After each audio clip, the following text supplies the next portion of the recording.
Halo guys, kembali dengan saya Kali Mas Anda dari Akademi Kripto. Di video kali ini kita akan membahas mengenai top 5 kripto naratif untuk tahun 2024. Kita tahu sekarang memang market sedang mengalami koreksi, di mana Bitcoin ini melakukan sideway yang cukup lama ya, lebih dari 2 bulan. Dan kita mengetahui banyak altcoin ini yang ada yang relatif kuat, ada juga yang mengalami koreksi. Jadi apa yang harus dilakukan? Karena pertama kita tahu ini masih belum masuk ke dalam alt season atau altcoin season. Ini masih di Bitcoin season, di mana kita melihat kecenderungan para investor besar terutama, mereka ini tidak mau menjual Bitcoinnya. Jadi secara price action kita bisa melihat adanya kekuatan pada Bitcoin di tengah isu perang, ya, isu resesi dan berbagai isu makro yang kurang enak yang lain. Tapi kalau kita melihat Bitcoin ini harusnya jatuhnya lebih parah, tapi kita melihat strength yang sangat luar biasa di Bitcoin, sehingga kalau kita bisa ya melihat the future, ini memang potensi untuk cycle tetap berlanjut sampai tahun 2025 akhir. Jadi alt season atau altcoin season itu pasti ya akan terjadi. Kita hanya perlu menunggu waktu. Nah, selama menunggu waktu, apa yang harus kita lakukan? Ya satu, kita melakukan riset tentang naratif apa yang kemungkinan besar akan terjadi di tahun ini dan juga mungkin ya berlanjut sampai tahun depan. Tapi kita fokusnya di tahun ini. Kenapa? Karena teman-teman harus melakukan akumulasi. Akumulasi itu adalah keadaan ketika teman-teman ini melakukan pembelian secara bertahap, berkala dalam jangka waktu tertentu.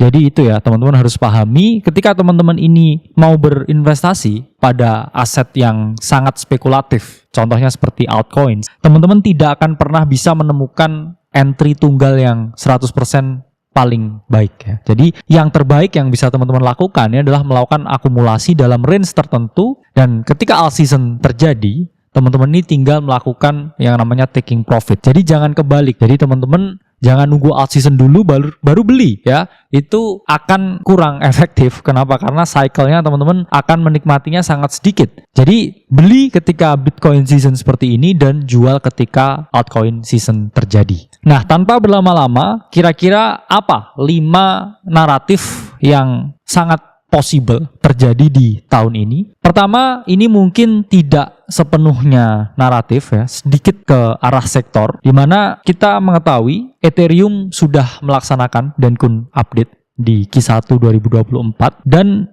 ini akan ada upgrade terbaru, yaitu adalah Pectra upgrade untuk Ethereum, yang mana upgrade ini akan dilaksanakan atau terjadi sekitar akhir tahun 2024. Jadi ini sangat menarik sekali, dimana kalau kita baca ya secara detail, di sini fokus utama dari Pectra upgrade ini adalah meningkatkan keamanan jaringan dan juga pasti efisiensi, yang mana kita akan melihat kenaikan berbagai platform staking Ethereum dan juga solusi layer 2-nya Ethereum. Jadi layer 2 coins ini memiliki chance yang sangat menarik, dimana kalau kita lihat 7 hari terakhir ini semuanya merah. Waktu yang pas ya teman-teman untuk bangun conviction terhadap project tertentu dan melakukan pembelian. Karena ingat ya, beli ketika merah, jual ketika hijau. Jadi ketika merah ini kita diberi waktu untuk mengakumulasi sebanyak-banyaknya. Karena saya pribadi kalau lihat merah ini suka. Kenapa? Karena saya bisa nambah muatan sebanyak-banyaknya. Kalau lihat hijau itu saya memiliki kecenderungan panik. Kira-kira ini hijaunya sampai kapan nih? Karena emosi manusia ini sebenarnya harus dibalik. Saya cenderung suka kalau lihat merah, itu berarti saya bisa akumulasi sebanyak-banyaknya. Dari perspektif investor, memang seharusnya ya kita ini lebih santai ya ketika melihat market merah. Karena saya tahu target jualan saya itu sampai akhir tahun 2025. Jadi saya nggak perlu ya setiap hari pusing mikirin fluktuasi harga, dan saya melakukan pembelian secara berkala untuk berbagai project-project ini. Dimana yang paling besar ya untuk layer 2, kita tahu ada Polygon atau Matic, tapi secara market cap ya kita tahu ini sudah sangat besar ya, kurang lebih 6 billion US dollar. Kemungkinan kalau Matic ada run di cycle ini, ya sekali lagi ini bukan ajakan menjual atau membeli ya, kita juga tidak berinvestasi di apapun yang disebutkan di sini. Video ini hanya khusus untuk tujuan pembelajaran. Jadi kalau teman-teman ambil yang udah market cap-nya billions, ketika market ini rally, ya maksimal 100 sampai 200%. Tapi kalau teman-teman scrollnya lebih bawah ya, berbagai project-project ya yang masih sangat kecil valuasinya, ya ini kemungkinan naiknya memang lebih tinggi, bisa sampai 500%. Tapi balik lagi juga potensial drawdown-nya juga relatif lebih tinggi karena kapitalisasi pasarnya yang jauh lebih kecil. Kita juga ada public call di Manta Network, di mana mungkin bisa sedikit kita lihat chartnya untuk Manta.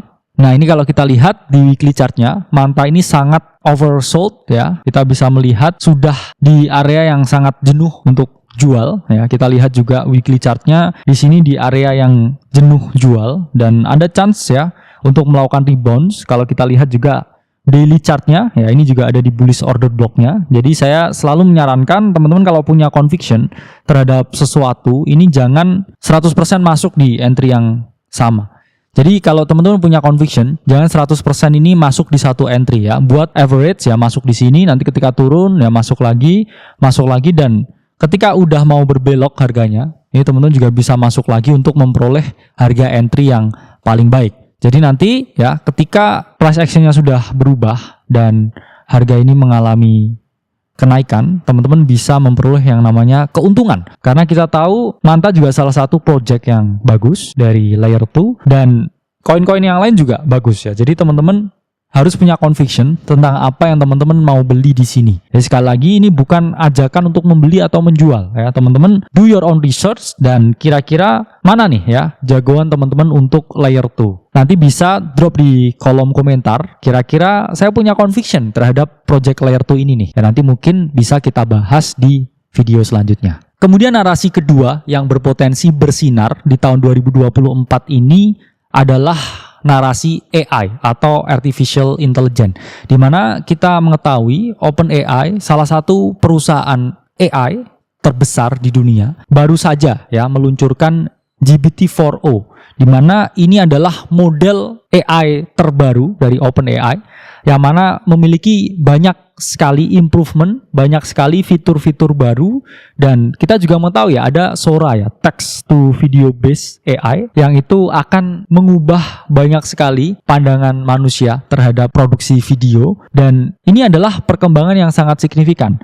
Kita telah memprediksi AI ini akan menjadi sektor yang booming di Q1 2024 dan memang terjadi. Tapi di sini kita bisa melihat potensi AI atau Artificial Intelligence ini mengalami siklus yang lebih panjang. Jadi narasinya ini bisa lebih lama. Kenapa? Karena hype-nya AI sampai sekarang ini masih yang terkuat di market. Dimana kalau kita lihat harga saham dari Nvidia ini memiliki korelasi yang sangat positif ya, karena hardware-nya ini benar-benar dipakai untuk teknologi AI atau Artificial Intelligence ini. Jadi ada chance ya ini mengalami cycle yang lebih panjang untuk AI ya. Bisa aja all year round, bisa aja all year round di sini adalah AI ya, Artificial Intelligence. Karena kalau kita melihat CAGR-nya atau Compound Annual Growth Rate ya, ini kita bisa melihat AI merupakan sektor yang akan terus bertumbuh sampai tahun 2030. Dimana sekarang di 2024 perkiraan market size dari AI ini 184 billion. Yang mana di tahun 2030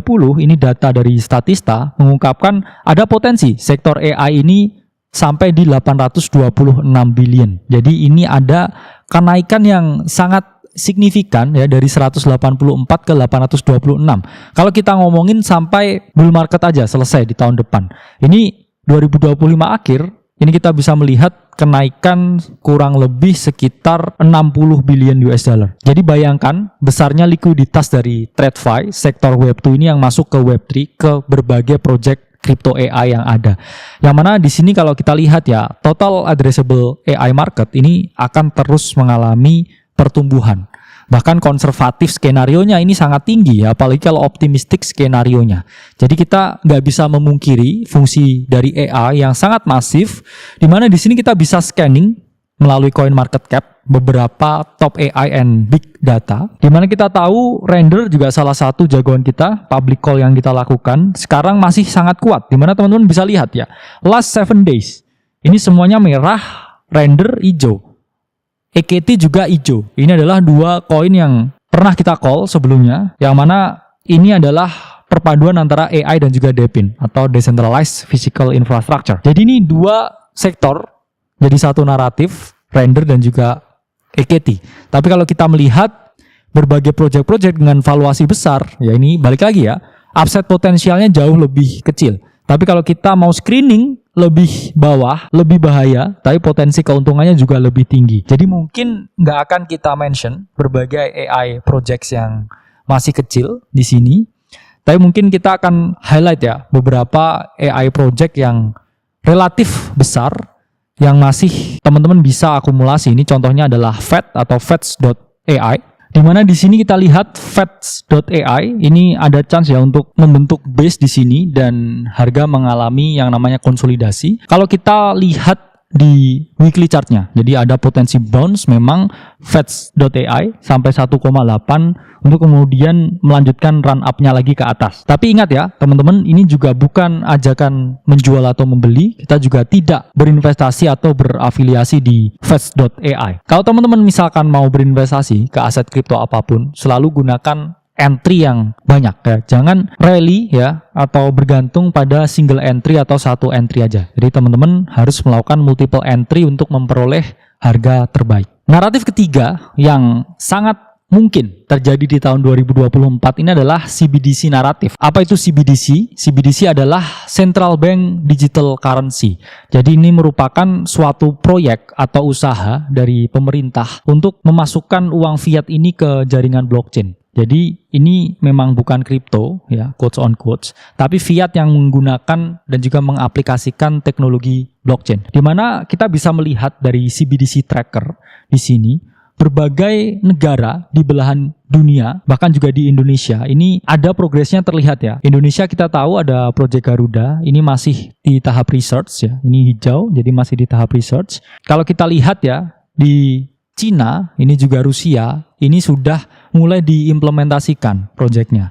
Dan di negara lain seperti USA, ini sudah masuk tahap proof of concept atau ini sudah ancang-ancang untuk pilot dan kemudian diimplementasikan. Kita akan melihat jembatan antara pemerintah atau government yang bersedia menggunakan teknologi blockchain dari berbagai proyek kripto yang ada. Ada beberapa ya proyek yang mengerjakan atau berada di narasi CBDC. Beberapa itu contohnya adalah Edgebar, kemudian Chainlink, XRP, dan masih banyak lagi. Tapi hanya kita mention yang paling besar ya untuk menghindari adanya potensi price impact. Ya, jadi teman-teman do your own research tentang narasi CBDC. Karena intinya kalau di narasi CBDC, teman-teman ini harus fokus di koin yang besar. Kenapa? Karena secara logika kita pikir, apakah berbagai negara besar ini mau bekerja sama dengan proyek yang valuasi atau kapitalisasi pasarnya masih kecil?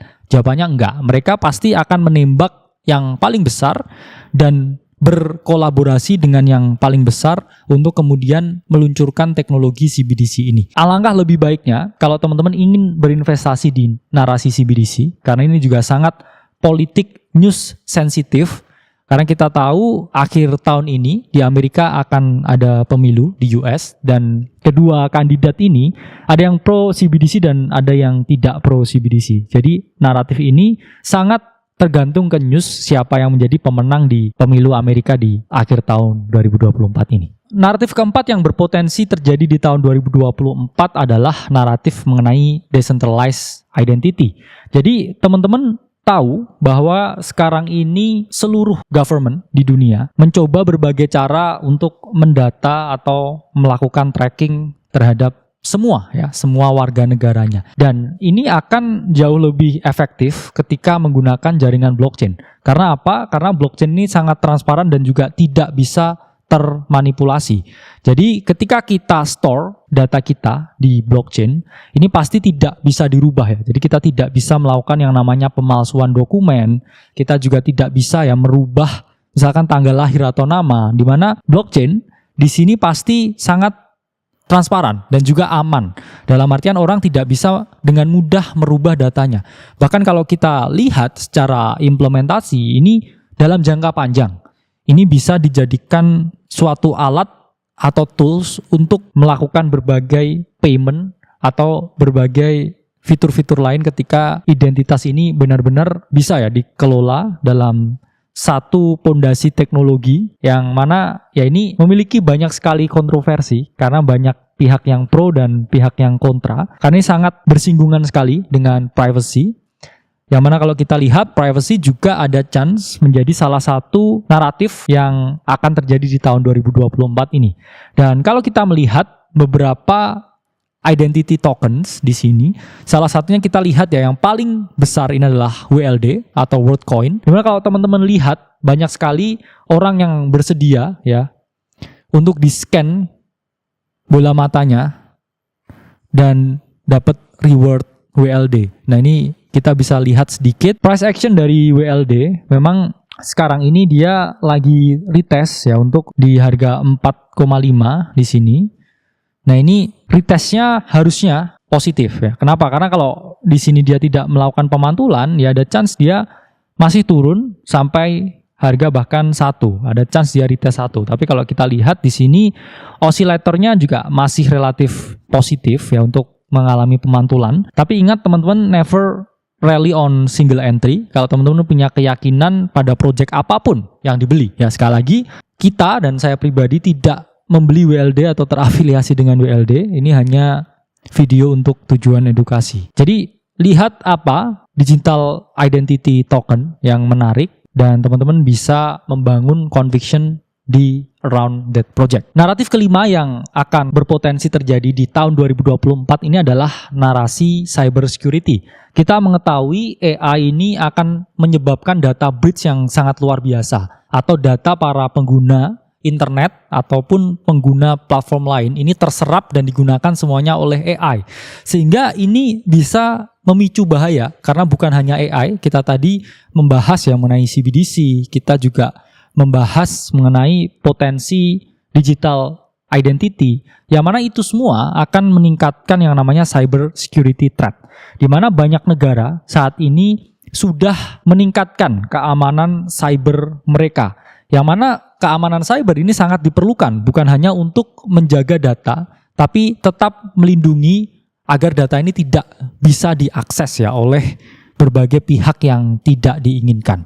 Jadi kita juga bisa melihat di sini banyak sekali ya cyber security tokens dengan market capitalization yang berbeda-beda. Tapi kalau kita melihat sektor di kripto untuk cyber security ini masih sangat kecil. Jadi teman-teman fokus di project-project dengan kapitalisasi pasar yang paling besar karena untuk cyber security ini masih didominasi untuk perusahaan-perusahaan Web2. Tapi ingat ya, ketika ini tidak populer dan kecil sekali valuasinya, itu berarti ketika uang masuk dari sektor tradisional masuk ke dalam sini, apa yang terjadi? Ini adalah pembengkakan harga atau valuasi yang sangat luar biasa. Dan sangat bagus kalau kita positioning sebelum suatu naratif tersebut terjadi, daripada kita mengambil posisi ketika itu semua sudah berjalan. Dan kita tidak akan memiliki risk to reward yang baik. Jadi itu 5 naratif yang mungkin terjadi di tahun 2024 ini. Sekali lagi teman-teman harus mengambil konsiderasi yang tinggi sebelum melakukan aktivitas pengambilan keputusan keuangan apapun. Jadi teman-teman ingat bahwa di market ini serba mungkin terjadi apapun. Jadi teman-teman bisa berharap yang terbaik sembari memikirkan risiko yang terburuk. Semoga video ini bermanfaat. Saya Khalil Masada dari Akademi Kripto. Sampai berjumpa di video selanjutnya.